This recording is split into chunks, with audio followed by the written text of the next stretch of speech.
More Heart Than Talent Radio. Jeffery, president and founder of Golden Mastermind Seminars Incorporated, More Heart Than Talent, Facebook Live, a beautiful Tuesday, July. Welcome to the Facebook Live today. I've been hosting this week. Originally it was a mindset call going back to 1999. I believe that's when I started. 1998. I first started this. It was a live mindset call. 1998. I think about this. 1999. It was 1999 at 5 o'clock in the afternoon, and then eventually moved it to 7:30 Pacific, 10:30 Eastern Standard Time for years until last year. I moved it to a Facebook Live.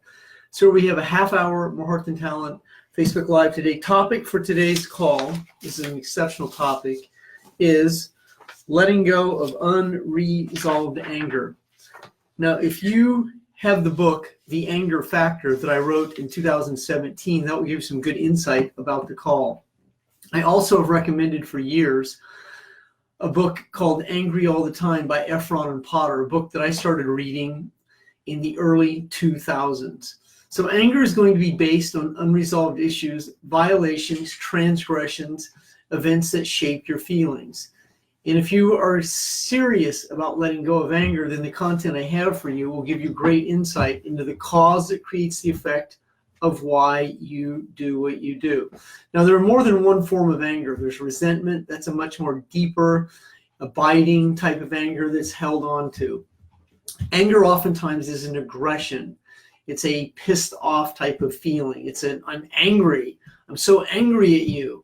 And then there's the other type of anger, which is hate, which is also a lot more targeted anger. And it's a lot more intense anger. Now, athletes can also turn on anger in a sporting event. They can talk smack with each other. They can talk locker room talk. They can push each other and shove each other. They can provoke each other. And I'm going to kick your keister, and things like this happen. And they challenge each other. And that's all part of the vernacular of sports, is getting in someone's head, taking them out of their game. And then there's technical fouls that happen in basketball. In baseball, you're out of here. You're thrown out of the game. You have to go back to the locker room. And then you see people throw helmets out on the field. And they throw bats and they distribute their anger. Well, it's a lot of unresolved anger. As you begin to understand cause and effect of what anger really means, and you move into the let go process of anger, meaning you separate your feelings from the events. Anger can also come from violations, where it's in your household, perpetrators, violators, traumatizers. There's incest, there's molestation, sexual abuse, physical abuse, and all the other situations that go with being physically beaten and or abused. It's very easy to hold on to some of that anger. And as you start to understand the events that shape the feelings, you can move into the release and the let go process of letting go of your anger. Anger, when it's calibrated and measured out, is the highest level of energy in anxiety. Anger is an anxiety. Anger, hate, resentment, guilt, shame, abandonment, rejection, overwhelmed feelings, grief, and apathy. And as you start to understand cause, those are the events, why you do what you do, that's the feelings attached to the events. As you start to have a better understanding, as you understand, you're aware, you know, you trust your feelings, you're able to let go. Now you're moving from anxiety, which is anger, fear, and doubt, which is anxiety, fear, and doubt. As you move from anxiety, you move into a place called courage. You have the courage to address the issues. You have the courage to let go. The reason that many people don't let go is because it would change their identity. Who would I be if I wasn't angry all the time? Who would I be if I wasn't overwhelmed? Who would I be if I didn't make other people wrong?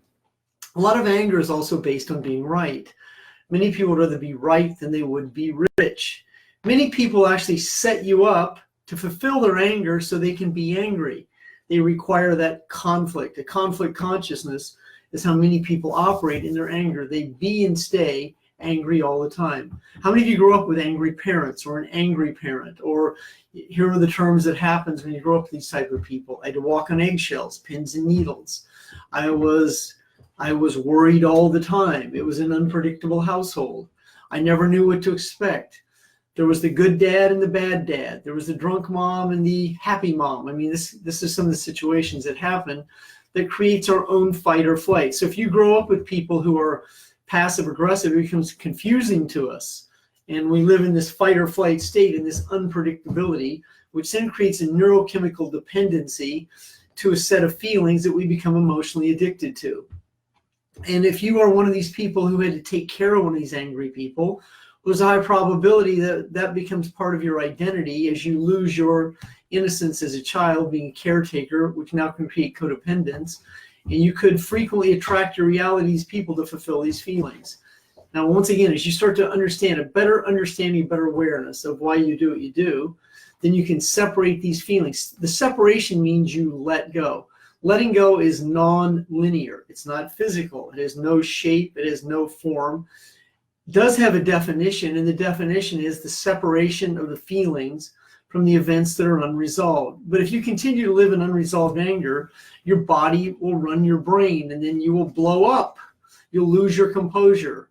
You'll have road rage in situations like this. You'll honk your horn, and you'll get upset very easily. You make me so angry. That's how many people talk or anger. I'm recovering from anger. My anger used to show up on this side of my body. On the left, I'm right-handed. So on the left side of my body, I'm a recovering grinder.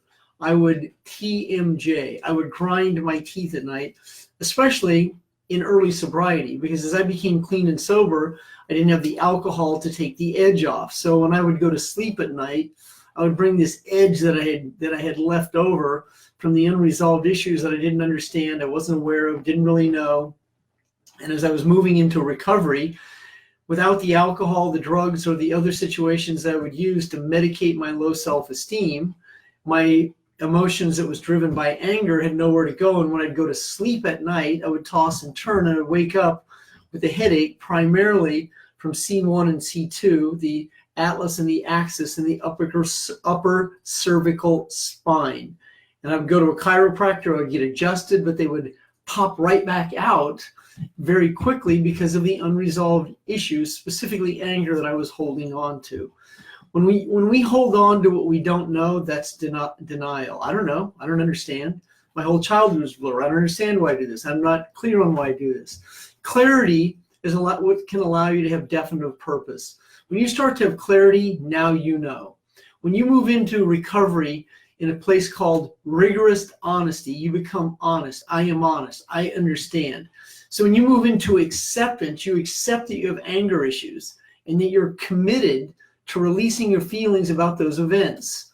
I've had veterans that come back from foreign wars that I've coached who have PTSD, and they're angry at the treatment that their country gave them, or what the VA hospital did, or what happened to them overseas, or these situations.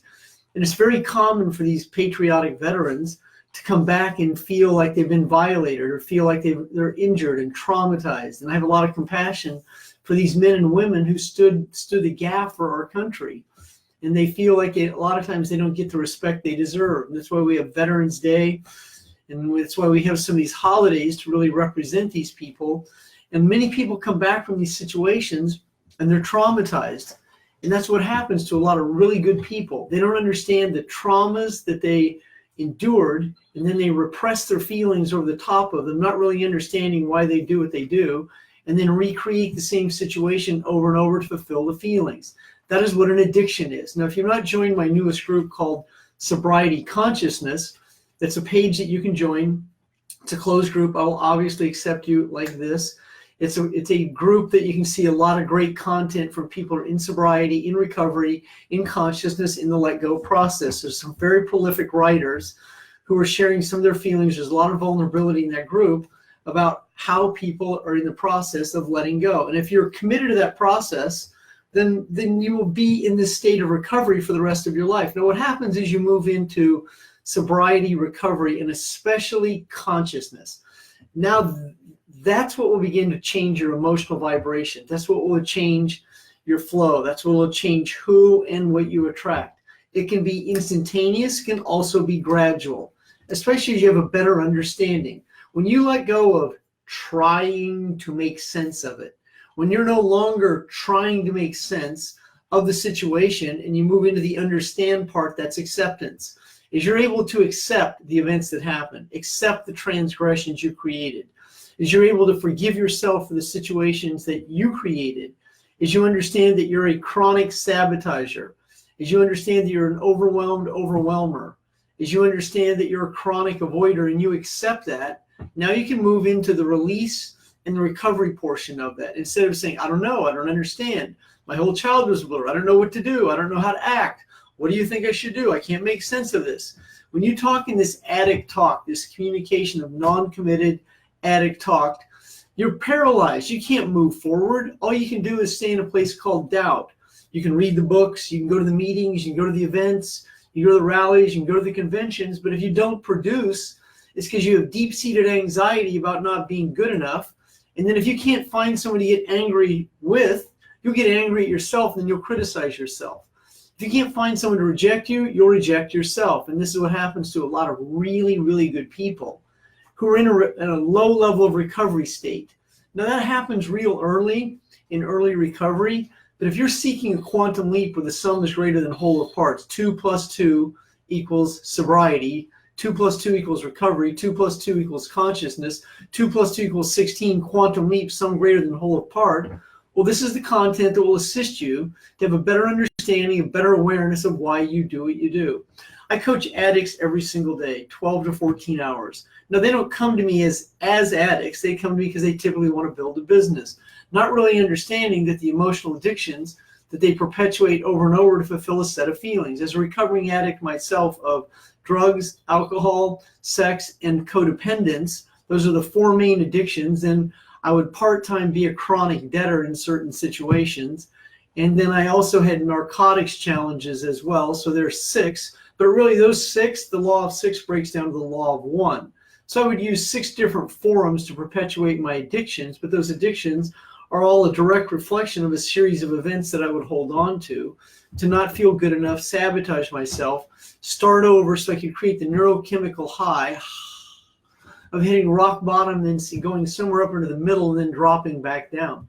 I could never get to the top because I couldn't outperform my own low self-esteem. But as I started to let go of the cause that created the effect of why I do what I do, who and what I changed began to show up differently.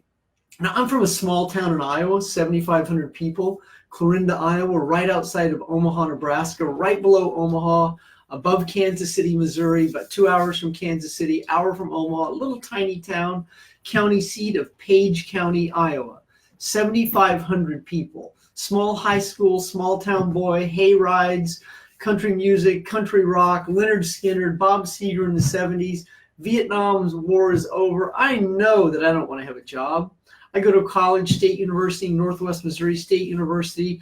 I don't graduate with honors. I graduated about a 3.1, barely open a book, and I want to be an entrepreneur. I pursued that in my 20s, but I had so much leftover rage and so much hate and so much resentment for an unfulfilled childhood that I had, for not living up to my own potential, not succeeding to the level I knew I was capable of in sports, and playing 4 sports rather than 1 or 2. Going to a smaller high school rather than a larger high school where I could specialize. I had a lot of low esteem issues. It took me till 31 to hit rock bottom, which, by the way, is way overrated. You don't have to hit rock bottom. Right now where you are is rock middle. And if you're rock middle, today's a great place to commit. And you commit, number 1, to letting go. You let go of whatever it is you're holding on to. You take a good look at it. Take a look around you. Do you live unorganized? Are you pissed off a lot? Are you angry? Are you overwhelmed? Are you hoarding? Are you undisciplined? Do you wing it? I mean, these are some of the situations, the common commonalities. You say to yourself, I'm not where I should be. I should be a lot further along. Do you actually silently resent other people? You look around and you go, oh, I'm so happy for them. Not really. I'm very jealous. I'm very envious of these people. That was me. I would go to the events and go, not really. I'm sitting there going, I can't believe that guy's getting an award and I'm not.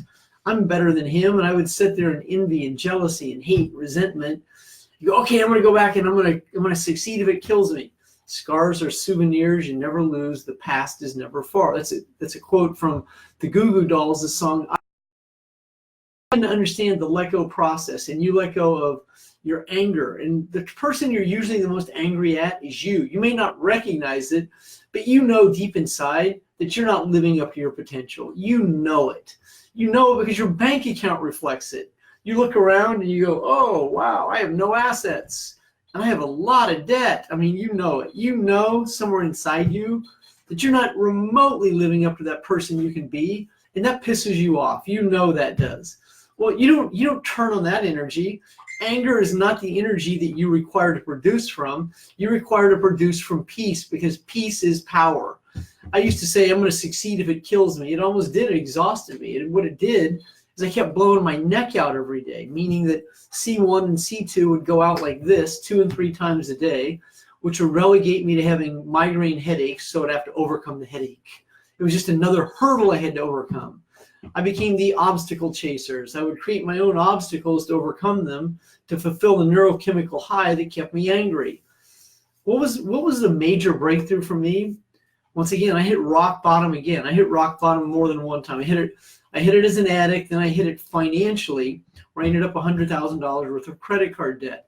I am so done with that. I don't have to hit rock bottom to change. That was a new affirmation that I started to teach myself. Rock bottom is overrated. I mean, rock middle is cool. So if you have a better understanding of cause and effect and why you do what you do, then you will start to look at this. What are the events that shaped my anger? Who traumatized me? Who violated me? Who picked on me in the playground? Why did I get singled out? Why was I never good enough? How many of you grew up in a situation where no matter what you did, it was not good enough? You were put in a position you had to explain, validate, and justify yourself. Did you have to experience any of that? And if that happens to you and you're now explaining yourself, someone asks you a question, you tell a story. Well, there's a reason that you tell that story. There's a reason you aren't clear and can't get to the point in any kind of communication. Anger, hate, resentment, and rage. Do you have any of this? I do. I'm in the resolution of it. Angry all the time. I used to read that book by Efron and Potter. Before I wrote the book, before I wrote my most recent book, the breath. As you take that breath, that's what releases your anger. As I started to write The Anger Factor a number of years ago, I had a very clear understanding and distinction of why I do what I do. Everyone has a story. Metacognition means you can see the situation for what it is. Objectivity means you're detached from it. You can see why you do what you do. Learn to produce from peace, not from anger. Now, that confused me the first time I heard that. That didn't make sense. I thought that you had to be really motivated, and my motivation was misinterpreted. My motivation was anger-driven. I didn't have the relaxed passion in it. I couldn't separate passion and anger. They seemed like the same energy. I also would say things to myself, I'm playing for blood. I'm going to do this if it kills me. I'm going to win at all costs. Well, that doesn't apply in business. In sports, that's a different situation. Even in sports, winning at all costs is not good sportsmanship always. It means you might have to cheat, or you might have to do something that's not credible, and that really doesn't apply. If you own a business, you're in free enterprise, or you want to improve, self-esteem does not recognize winning and losing. Self-esteem does not operate off the black and white principle. Self-esteem is not good or bad. Self-esteem is not black and white. Esteem is esteem. Esteem is good enough. When you are good enough, you will begin to let go of your anxieties: anger, hate, resentment, guilt, shame, abandonment, rejection, overwhelmed feelings, grief, and apathy.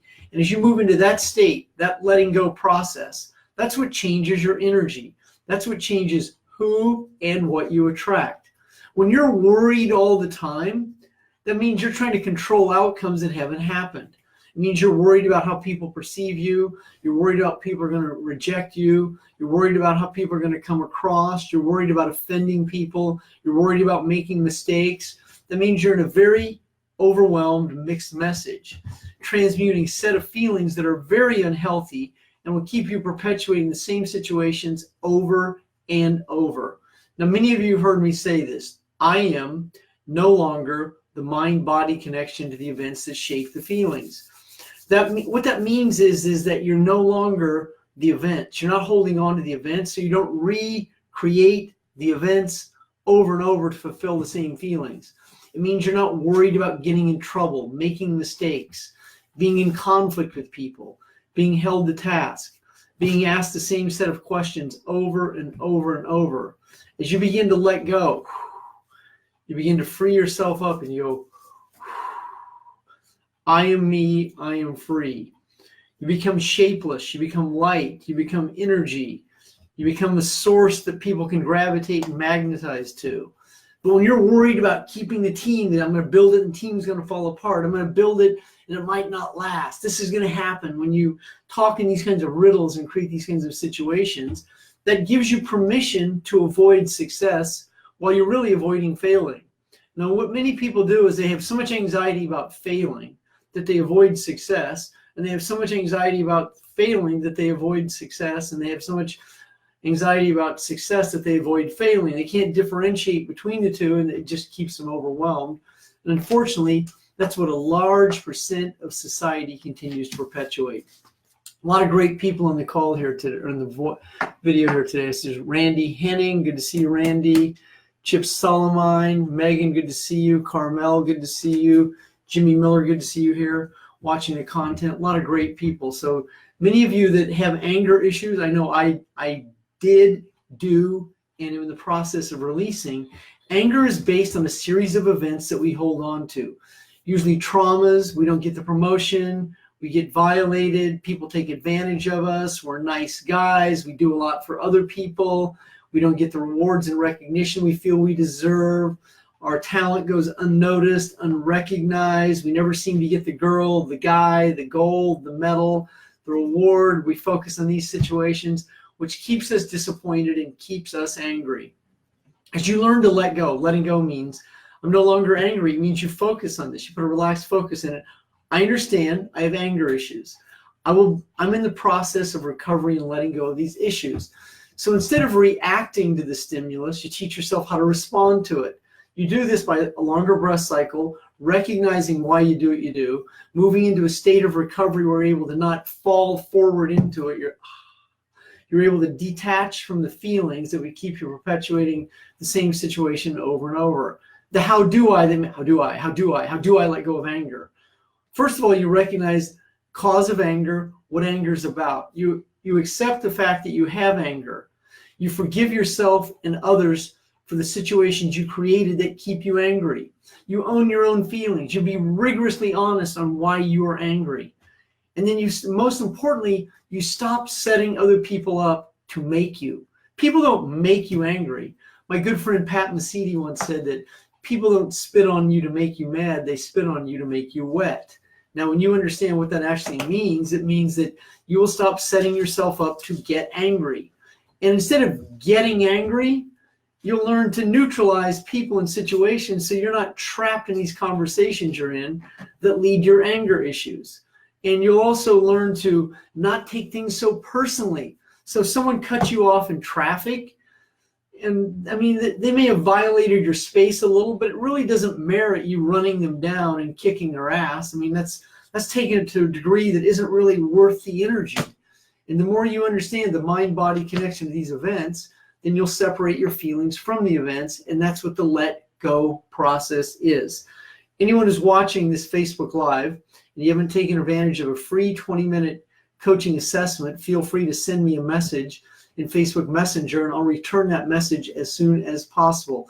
Later this evening at 12 p.m. midnight, I'll be doing another Facebook late night live for you here at midnight tonight, Tuesday.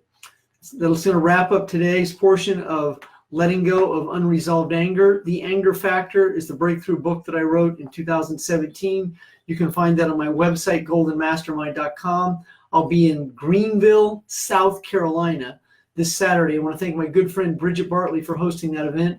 Bridget has hosted a lot of events for me over the years, and I'll be in Greenville, South Carolina. It's a really up-and-coming, hot little city in South Carolina. A lot of really cool restaurants, downtown area. Looking forward to that. Next Saturday, I will be in Baltimore, Maryland. The following Saturday, I'll be in one of my favorite small cities in America, Billings, Montana. What a great reason to get on a plane, go to Billings, and catch a More Heart Than Talent in downtown Billings. I want to thank Beth Henning for hosting the event in Billings on the 27th. Deborah Roeder is the host of the Baltimore event. And then August 3rd, I'll be in the Long Island, New York area for the first time. I haven't been to Long Island in a year, so I'll be in Long Island August 3rd. Thank you very much for being here today. You have a great day.